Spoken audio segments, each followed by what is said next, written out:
Hi, so we are looking here at the Lutherhaus. This is what we call Lutherhaus. This is a monastery. Martin Luther was living here for 35 years since 1508. He came here to teach theology. He was a professor here, and so this is when the gospel of truth. This is where the gospel of truth presented to him by God in during this period. And during the same period, he started the idea of Reformation started itself to him, and so this is where Reformation began. He also translated the Bible from Latin to German at this place, and so during the Reformation, this monastery was dissolved, but even though the monastery was dissolved, he was allowed to stay here. He was still allowed to stay here until his death. So he stayed here with his wife and 6 children. After his death, this place became a residence place, and after that, sometimes in 1800s, this was converted into a university and a museum. The university took this, and it was converted to a museum.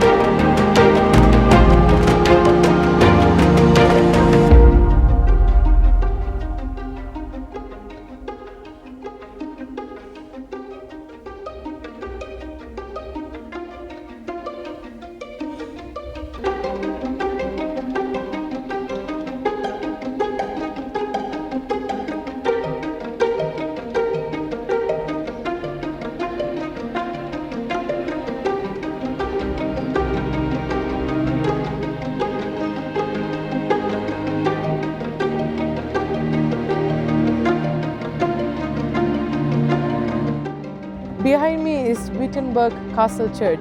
This is the exact place where Martin Luther posted his 95 Theses on the door, and this is also where you can find his tomb.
On 31st of October 1517, on a day which was also known as All Saints' Day, Martin Luther, the great reformist, he posted 95 theses against the Catholic Church, against the practices of Catholic Church, particularly in regards to the indulgence, selling of indulgences by the Catholic Church in the door of the Wittenberg Castle Church. So we are at the site of the Wittenberg Castle Church, and this is the place where Martin Luther he posted the 95 Theses. Originally it is a wooden door, and in 1700s it got destroyed. The wooden door got destroyed due to a fire, and in 1800s a Prussian king, he commanded a metal door to be built with all the 95 theses written on it. And so we are looking at the door with the 95 theses that was commissioned by the Prussian king in the 1800s.